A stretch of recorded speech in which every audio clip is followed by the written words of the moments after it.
governo enviou à Câmara dos Deputados o texto da Convenção 190 da Organização Internacional do Trabalho, a OIT, sobre a eliminação do assédio.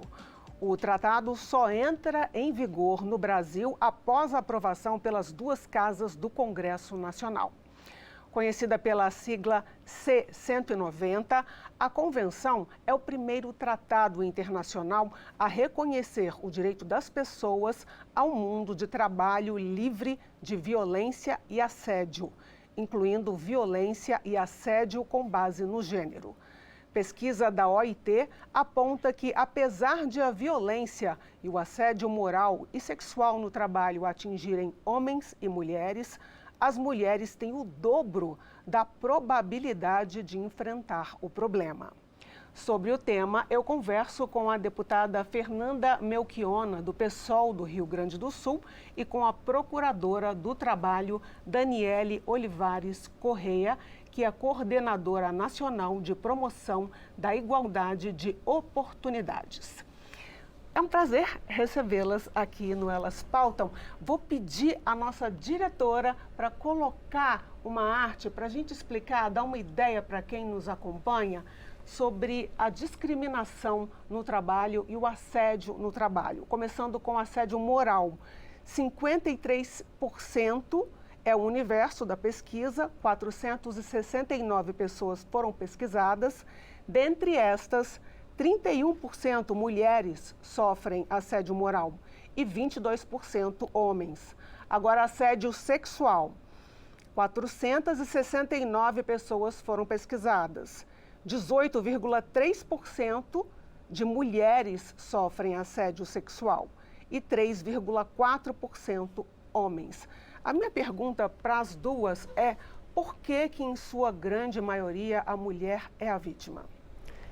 Principalmente na questão do assédio sexual, isso ocorre por conta da cultura machista, né? De uma cultura patriarcal que nós temos, uma cultura ocidental patriarcal, não é só no Brasil, né? Todo mundo ocidental tem essa cultura, que faz com que as mulheres acabam sendo objetificadas.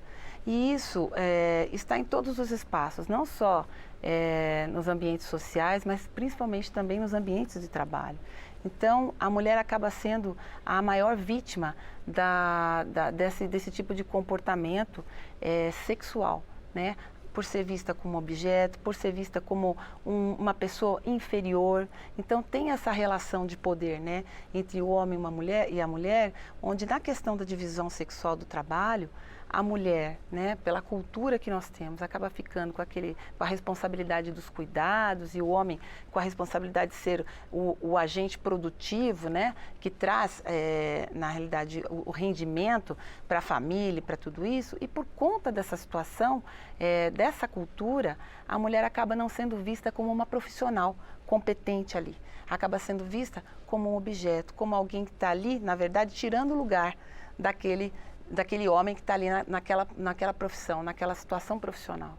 Então, muito dessa situação do assédio, principalmente do assédio sexual, vem disso. E a gente percebe no Ministério Público do Trabalho que quando a gente trata do assédio moral, a situação de lesão, ela quase que se equipara entre homens e mulheres.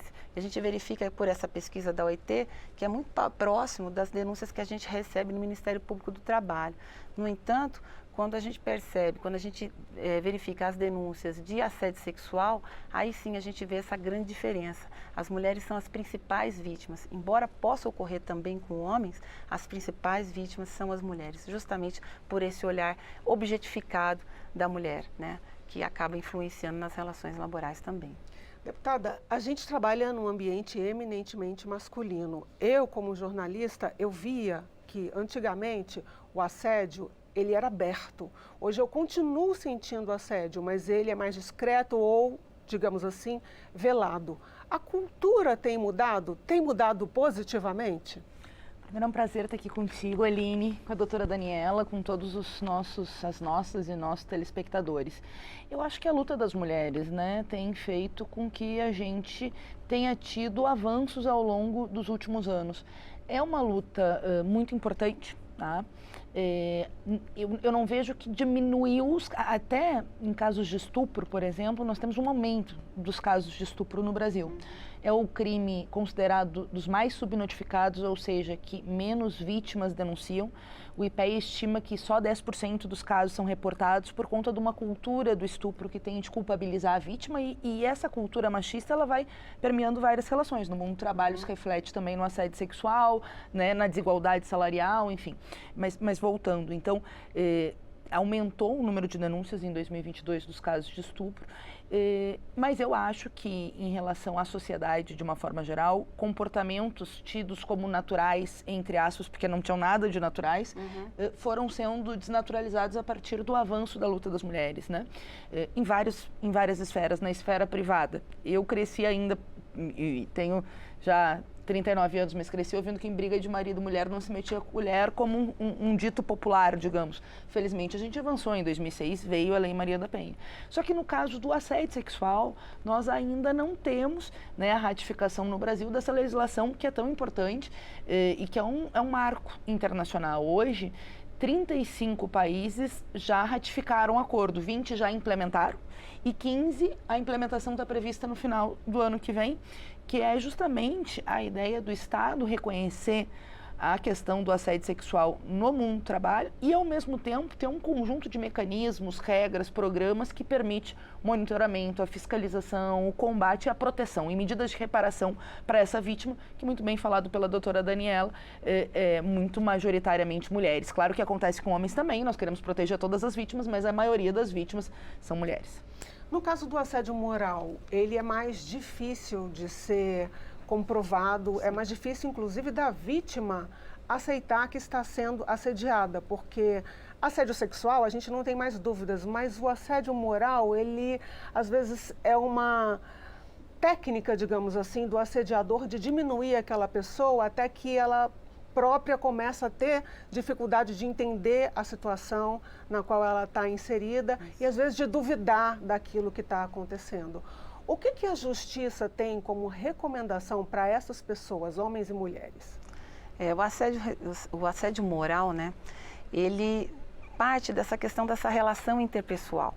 E é muito difícil, muitas vezes, para o trabalhador verificar o que está acontecendo com ele ou até conseguir provar isso quando ele faz uma denúncia, muitas vezes porque os outros trabalhadores que às vezes observam aquela conduta não querem se envolver, por medo inclusive de perder a relação de trabalho.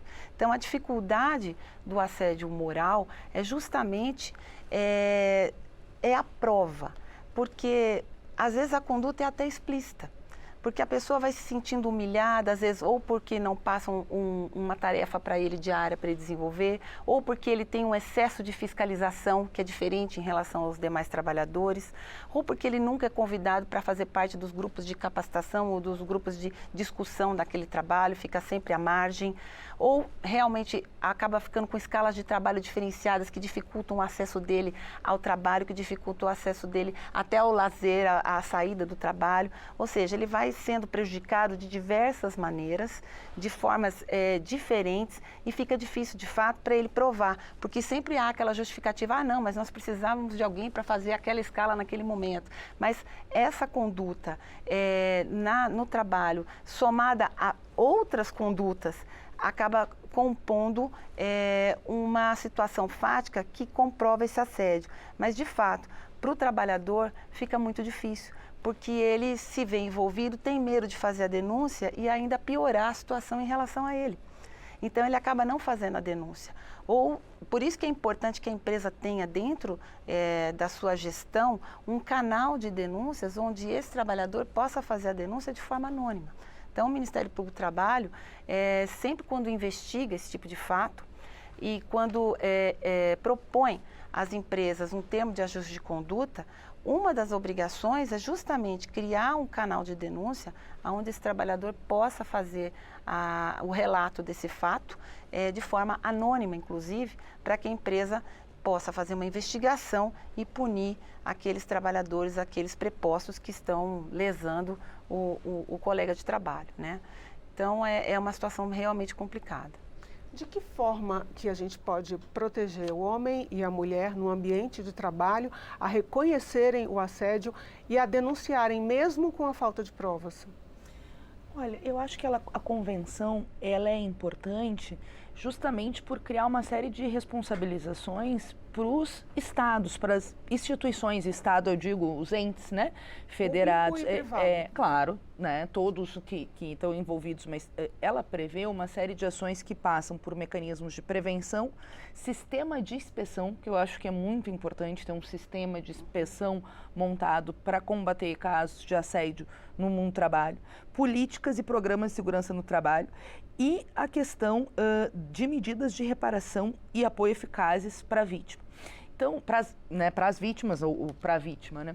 Então, eu acho que tem uma dificuldade. A doutora Daniela falava da questão das provas, né? A gente sabe que tem essa dificuldade do trabalhador ou a trabalhadora muitas vezes reportar o assédio sabendo que é vítima do assédio, né? Eu já fui presidente da Comissão de Direitos Humanos quando era vereadora, agora estou deputada. Então, trabalhadores que sabem, mas é sempre uma dificuldade provar frente ao judiciário, né? Porque os outros colegas podem ser demitidos se denunciarem, porque sempre não se busca caracterizar, porque o assédio moral é marcado por uma prática sistemática, reiterada, né?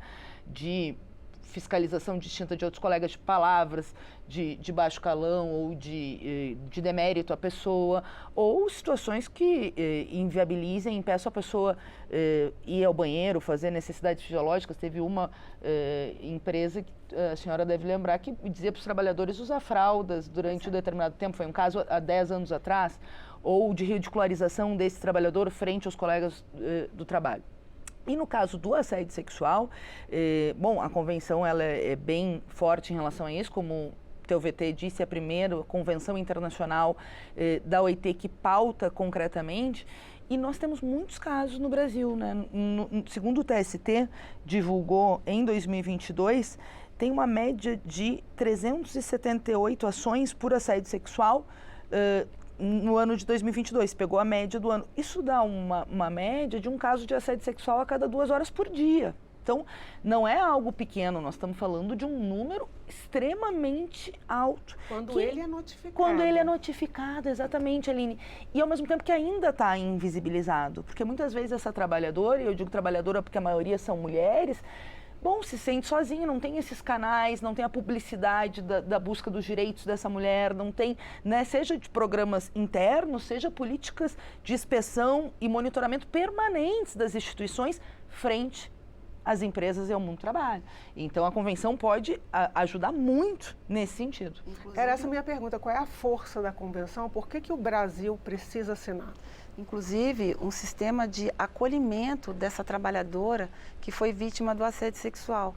Porque o que impede muitas vezes é esse julgamento público que a mulher fica sujeita quando faz esse tipo de denúncia. Porque, infelizmente, acaba sendo culpabilizada por aquela atitude que ela sofreu, né? Então, até por medo de ter interferência no casamento, nas suas relações pessoais e também em relação à relação ao contrato de trabalho, ela acaba não fazendo a denúncia. E em relação a esses dados, acho que é importante também, o Ministério Público do Trabalho, nós fizemos um levantamento do número de denúncias relativas ao assédio sexual. Só esse ano passou de 1.200 denúncias de assédio sexual no Ministério Público do Trabalho, né? Houve um aumento do ano de 2020 para cá de 250% dos casos de denúncia. E a convenção é muito importante. Por quê? Porque ela vai trazer esses mecanismos de controle através de uma gestão voltada à prevenção, a medição dessa sistemática dentro da empresa e a fiscalização e a punição daqueles trabalhadores ou daqueles prepostos que estão envolvidos com essa situação. E além também desse sistema de acolhimento que precisa ter para essa mulher. Então, inclusive a própria convenção ela prevê que o assédio, né, a violência e o assédio no trabalho, ele tem que estar previsto também nos riscos para o trabalho dentro da empresa. Então, ele também tem que ter uma previsão na medicina e segurança do trabalho, porque ele também é visto sob o aspecto da saúde do trabalhador. Inclusive, em relação àquela trabalhadora que, por exemplo, tem um local de trabalho distante, né? Ou ela trabalha sozinha em determinado posto de trabalho. Tudo isso é um risco aumentado que precisa ser visto e que precisa ser, então, medido e prevenido, né? Através de um sistema de gestão de saúde e segurança. Claro que a Câmara e o Senado precisam aprovar, basicamente depende dos presidentes das duas casas, pautar definitivamente em plenário, mas qual é a situação atual da mensagem da qual o Brasil pode ser signatário? Nós esperamos que o Brasil seja signatário, né? Porque é preciso ter políticas efetivas para combater esses crimes contra as mulheres. E recentemente votamos a legislação da igualdade salarial, que óbvio precisa ter toda uma estrutura de fiscalização, mas é um avanço na legislação, fruto da luta das mulheres. E aqui seria um avanço muito importante nesses casos de prevenção, reparação, inspeção, política pública de proteção, né, desses trabalhadores, sobretudo dessas trabalhadoras, porque a maioria são mulheres. O ritmo dele agora ele está na Comissão de Relações Exteriores. Eu sou relatora na Comissão de Relações Exteriores. Passando pela Comissão de Relações Exteriores, ele vai ainda para a Comissão da Mulher, para a Comissão do Serviço, da Comissão do Trabalho, para a Comissão de Direitos Humanos e depois para a Comissão de Constituição e Justiça. Né, essa tramitação nas comissões. Claro que a qualquer tempo, né, tendo essa maioria, se pode ir para direto a plenário, como várias legislações acontecem na Câmara dos Deputados, com regime de urgência. Né? E nós esperamos que seja uma urgência proteger a vida das mulheres e garantir com que o Brasil também ratifique a importante Convenção 190. Em relação às empresas naturalmente que cabe a elas publicizar todas as normas de conduta em relação à prevenção, inclusive. Agora, e em relação ao serviço público, o Ministério Público do Trabalho, ele preconiza algum tipo de cartilha para prevenir o assédio moral e sexual no ambiente público de trabalho para o servidor? Sim, sim. O Ministério Público do Trabalho atua tanto no setor privado quanto no setor público, porque essa questão, ela envolve, na verdade, uma questão de saúde. Então, nós temos, inclusive, diversas parcerias com diversos órgãos públicos, onde a gente até capacita, né, os gestores em relação à questão do assédio moral, do assédio sexual. O Ministério Público do Trabalho tem uma série de cartilhas que tratam especificamente desse assunto e que são disponíveis, né, para quem quer que seja, né, para todo cidadão, inclusive para o serviço público. A gente disponibiliza essas cartilhas para as instituições que nos procuram. Então, a gente falou bastante de empresa, mas a gente investiga tanto o setor público quanto o setor privado. Deputada, qual é a sua expectativa em relação ao tempo? A senhora falou em relação ao ritmo. Agora, alguns países já assinaram, o Brasil ainda não. Por quê? Olha, foi enviado já, né, nesse ano para ratificação, porque a Câmara e o Senado precisam ratificar. Né? Então, já tem uma sinalização do governo de assinar, né? Já falta a ratificação pelas casas legislativas. Eu acho que é essa pressão de fora para dentro da Câmara dos Deputados para colocar como prioridade também na pauta legislativa uma mensagem, ou enfim, uma convenção como essa que na forma da legislação fica como uma mensagem, né? Mas enfim, de qualquer maneira, a pressão é que isso aconteça. Claro que quanto mais socialização, quanto mais entrevistas como essa, quanto mais publicidade se dá à importância dessa Convenção 190, mais a sociedade sabe e pode ajudar a pautar a Câmara dos Deputados também, né? Porque a gente sabe que, existem vários lobbies na Câmara dos Deputados, existe também uma bancada que, infelizmente, é contra todas as legislações de avanço para os direitos das mulheres, né? A bancada da extrema-direita, ou boa parte dela votou contra a igualdade salarial, como nós vimos, né? E na CREDEM, infelizmente, tem um movimento de alguns de tentar inviabilizar no dia que estava em pauta, né? Retirar de pauta e tentar que não se aprovasse a CREDEM é a Comissão de Relações Exteriores. Mas eu acho que tem né, uma condição de uma maioria social, né, que evidentemente é a favor de matérias como essa, de projetos como esse e, sobretudo, de responsabilização, né? Porque tu perguntava, né, Aline, em relação ao serviço público. Essa convenção, ela vale para tudo, né, para o mercado de trabalho de uma forma geral, para o público e para o privado. Vai ter mais responsabilizações ainda para o Estado, porque o Estado vai ter que criar, o Estado que eu digo União, né, e os seus órgãos, as instituições, essas políticas de promoção, né, de criação de mecanismos, de criação, né, desses canais para a vítima e, ao mesmo tempo, montar o sistema de inspeção depois, né, junto, evidentemente, para e passo, na questão da iniciativa privada. É óbvio que também essa questão do assédio e do combate à violência e o assédio ser visto como parte das políticas de saúde e segurança no trabalho é fundamental e também é parte das previsões da Convenção 190. Então, eu sou otimista no sentido dessa maioria social, porque eu vejo que a luta das mulheres tem avançado muito, né? A latência, né? Tu falava sobre a questão do assédio, se a gente pega propagandas, é claro que ainda tem machismo e sexismo, mas tem muito mais mulheres que se levantam e solidariedade de homens, etc., frente a comportamentos, né?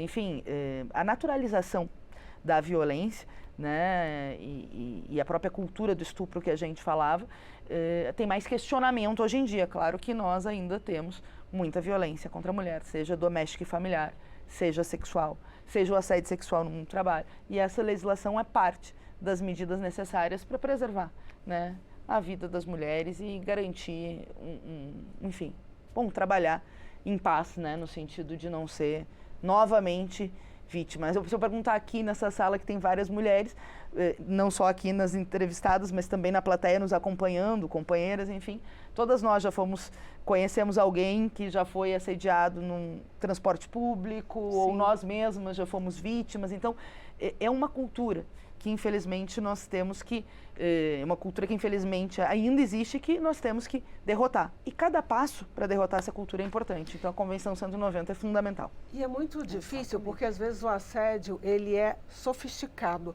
Eu digo isso porque eu me deparei com algumas pesquisas, pesquisando para esse programa sobre assédio. O outro programa era sobre licença maternidade, licença paternidade ou licença compartilhada.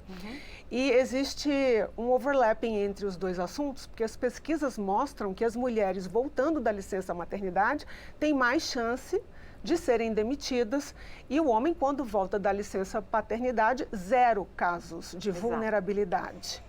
Nesse caso, a legislação também tem que mudar. Eu sei que o debate é além do tema proposto para esse programa, mas não tinha como tocar nesse assunto, porque a licença compartilhada, quando o homem e a mulher dividem as responsabilidades, quando eles são copartícipes na educação de uma criança, isso fortalece também não só a criança, não só o vínculo familiar, mas a posição da mulher no mercado de trabalho, não é?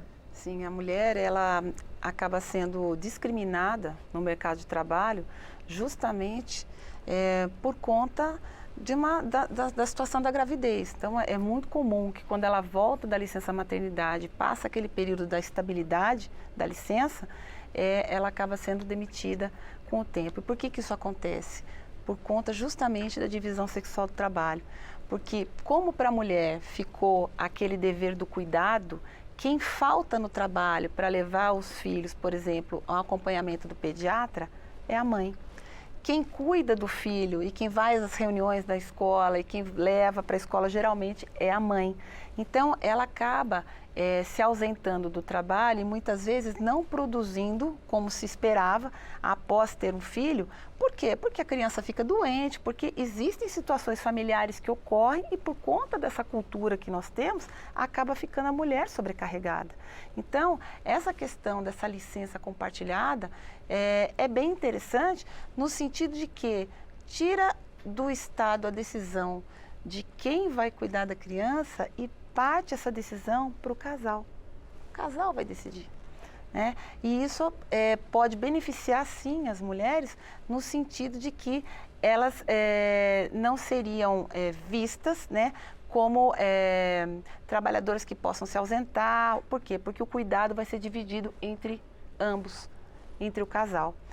E tem a questão também do fortalecimento do vínculo, né, do filho com o pai, que é muito importante também. Então, é um assunto interessante para a gente debater e eu acho que dá para falar horas sobre isso, né? Porque essa questão da divisão sexual-trabalho, ela implica em muitas situações na relação trabalho. Ela vai implicando em muitas situações da nossa legislação que precisa ser revista. É porque foi construída uma estrutura com base numa cultura. A cultura vai avançando, a gente precisa modificar a estrutura também. Com certeza, e além dessa questão de avançar na licença compartilhada, né, aumentando o tempo, mas garantindo que possa ser compartilhada para, de novo, o cuidado dos filhos, não ser encarado como uma responsabilidade só da mulher, né, mas sim né, do casal. E, além disso, eu acho que também a gente precisa avançar na questão do trabalho de cuidados, né, reconhecer esse trabalho de cuidados. É um trabalho não pago. Né, que é o cuidado de tudo. Quando a gente fala do trabalho de cuidados, a gente está falando, né, de todo o trabalho de cuidado em casa, de manutenção da casa, de criação dos filhos. Enfim, é um trabalho que não é reconhecido e ele é extremamente importante. É um trabalho de CEO não remunerado. Os CEOs são super bem remunerados, exatamente, mas a principal... E executado basicamente por mulheres. Responsabilidade basicamente de uma por vida mulheres. ou de várias vidas. E quando remunerado, Aline, remunerado mal. Porque as trabalhadoras domésticas são mal remuneradas e as cuidadoras são mal remuneradas, né? Que nós precisamos avançar na legislação para garantir direitos para essas cuidadoras, mas também, quando ele é mal. A maioria mulheres negras, né? Exatamente. Então, esse debate a gente também precisa avançar, tanto reconhecer esse trabalho doméstico, né? E tem vários projetos, experiências interessantes na Argentina, projetos tramitando na Câmara dos Deputados. Então, licença compartilhada, talvez aumentar o tempo da estabilidade, porque eu estava, inclusive, conversando com a Louise essa semana sobre as mulheres que voltam e são demitidas, as estatísticas que são estarrecedoras, né? E como tu bem disseste, nenhum homem e ainda bem, nós não queremos que ninguém seja demitido por ser pai, mas as mães também não podem ser demitidas, por serem mães, então né? talvez você aqui discutir isso. Exato. E por fim, eu sou relatora de uma outra convenção aqui. Hoje nós falamos da 190, que é a Convenção 156, que é outra convenção muito importante, um marco na OIT, que também já é ratificada por vários países e o Brasil precisa ratificar, que é a que combate a discriminação por responsabilidades familiares.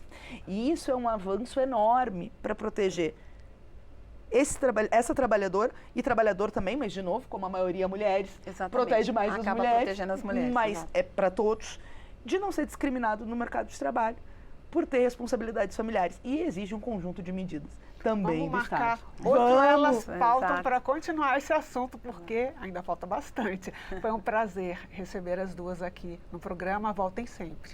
Obrigada. Muito obrigada. Eu conversei com a deputada Fernanda Melchiona, do PSOL do Rio Grande do Sul, e com a procuradora do Trabalho, Daniele Olivares Correa, que é coordenadora nacional de promoção da igualdade de oportunidades e eliminação da discriminação no trabalho. Muito obrigada pela sua companhia e até o próximo Elas Pautam.